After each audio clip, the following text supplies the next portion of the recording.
Tatlong malalaki at malalakas na pandigma sa karagatan ng India, mga sangkay, pumasok na daw po sa South China Sea. Isa na nga ba itong warning ngayon sa China?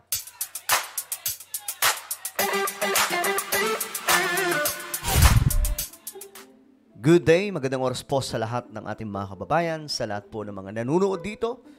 Lalong-lalo na po yung mga solid sangkay na lagi pong nag-aabang sa mga bago nating ina-upload na vlog.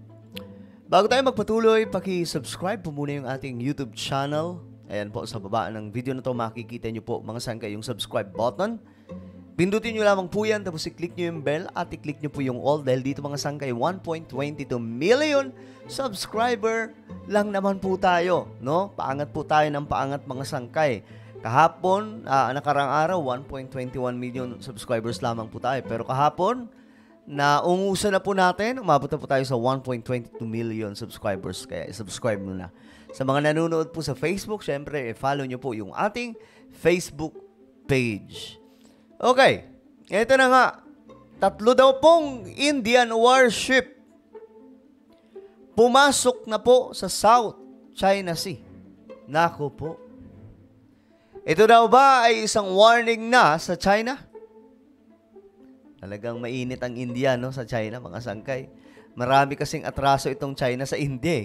Muntik pa nga pong pasukin yung Indian Ocean. Buti na lang, nabantayan po ng India. And speaking of warships, 3 Indian warships have reached the South China Sea. Tatlong warship ng India. With an aim of bolstering maritime alliances with friendly countries in the region. Reports indicating that Southeast Asia has been quite receptive to India's presence, welcoming Indian warships with open arms. Nako, ito na, ito na. Hindi lamang po mukhang ito na po magiging panibagong mga aktibidad dyan sa South China Sea or West Philippine Sea. Ang pagpasok po nitong Indian warships. Sigurado mga sangkay, mag-aalburuto na naman ngayon yung China. They view it as a positive development, as a way of counterbalancing an aggressive China. As experts point out, this move by India is a subtle message to China, highlighting the importance of upholding international maritime laws. Ito daw pong pagpasok ng tatlong Indian warship ay isa pong mensahe papunta po sa China na maging sundin yung mga batas sa karagatan, mga sangkay, yung international law.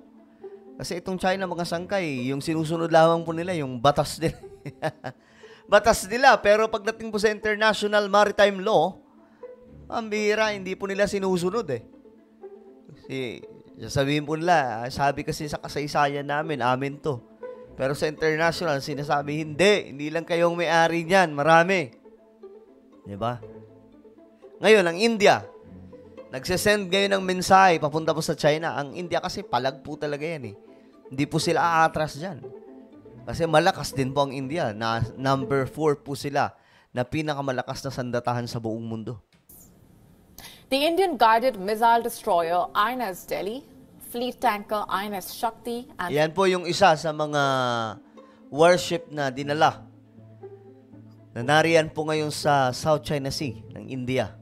Kaibigan po ng Pilipinas ang India eh. Kaya malamang mga sangkay mukhang eto po ay pagpapakita ng suporta sa Pilipinas. Submarine hunter INS Kiltan are currently stationed in Manila, Philippines. Mukhang ito nga po yung dumaong dito sa Metro Manila, kung hindi po ako nagkakamali. Ayan po. Follows goodwill visits to Singapore, Malaysia, and Vietnam. It basically shows India's commitment to strengthening maritime cooperation and partnerships in the region, something that China has failed to demonstrate time and again. No, so, kumbaga, kung ang India raw po, mga sangkay, sumusunod sa maritime law, ito namang China ay hindi. Sila po ay laging maangas, sila po ay lagi pong sumusuway, sila po ay nambobomba ng water cannon. Yan po yung ginagawa nila mga sangkay. Hindi po nila tinatanggap ang anumang desisyon sa international. kabaliktaran po talaga ang India, masunurin. On the 6th of May, the Indian ships arrived in Singapore to strengthen friendship and cooperation. And then, on the 12th of May, Indian submarine hunter INS Kiltan sailed to Vietnam's Cam Ranh Bay for exchanges and a joint maritime exercise with the Vietnamese. Talagang nag-iikot po ngayon yung mga warship na ito ay nag-iikot ngayon sa Southeast Asia, karagatan mga sangkay. Ngayon, mukhang dumaong din po ito sa Pilipinas. Ayan po, winelcome po eh. May flag po ng bansa natin. Vietnamese Navy. The same day, the guided missile destroyer INS Delhi and fleet tanker INS Shakti arrived at Malaysia's Kota Kinabalu. So, hindi lang po sa Pilipinas, no? Pumunta din po sila sa iba't ibang mga lugar dito sa Southeast Asia to take part in maritime drills. And finally, on the 19th of May, the 3 Indian warships docked at Manila. Ayun. Nagano nga po, mga sangkay. Pumarada din po sila dito sa Manila. At ayan po, itong warship nila. The Indian warships visit to the Philippines coming after the first batch of BrahMos missiles from India arrived in the Philippines last month. We told you about this. India has armed Manila with these supersonic cruise missiles so that it can better defend itself amid the tensions in the South China Sea. Here, the Indian and Philippine Navy will take part in an exercise as well as engage in a wide range of professional interactions such as expert exchange, cross-deck visits, cultural visits, community outreach programs. Grabe ang India, no? Mapapasana all ka na lang sa mga kagamitan nilang pandigma eh. Tayo kasi, hindi pa po tayo nag-i-evolve ng ganun. Ultimo mga barko natin, ilan lamang po yung warship natin, tapos maliliit pa. Kaya po, siguro, bantayan po natin yung ano natin. Sana mabantayan po ng sandatahan yung ilan pang mga isla o teritoryo nating natitira sa ating bakuran. Kasi yung Ayungin Shoal mukhang tagilid na po tayo doon. Mukhang mahihirapan na po tayong makuha ulit yan, mga sangkay. Kasi andun po yung China, napwestuhan na po nila. Layo po ng China, pero nakarating po sila sa Ayungin, di ba? Now, here's why this is significant. In the South China Sea, China is locked in a territorial dispute with almost all its neighbors. Recently, maritime run-ins between China and the Philippines have made the strategic South China Sea a global flashpoint, in fact.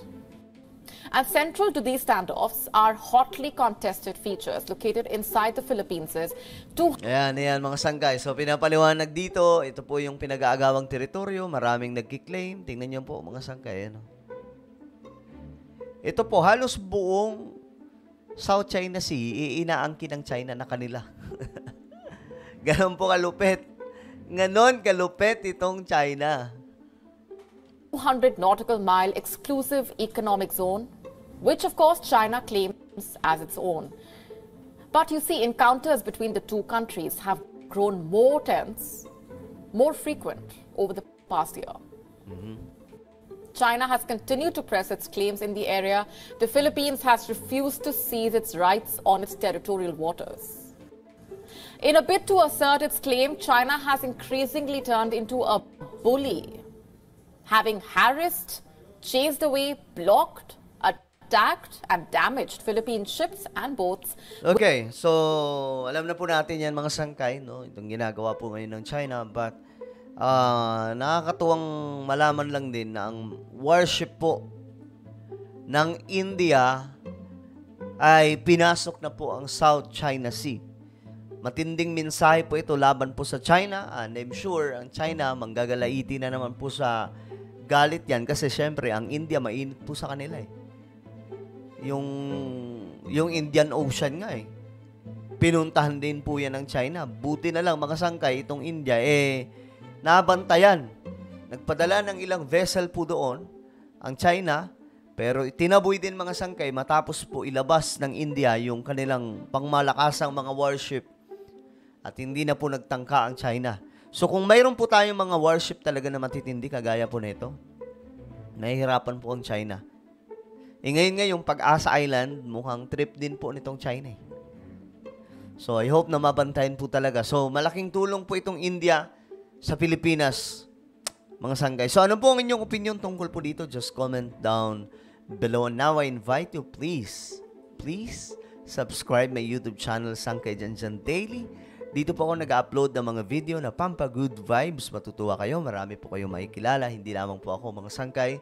So, i-subscribe nyo po ito, i-click ang bell at i-click nyo po yung all. Sangkay Janjan Daily. Ako na po ay magpapaalam. Mag-iingat po ang lahat. God bless everyone.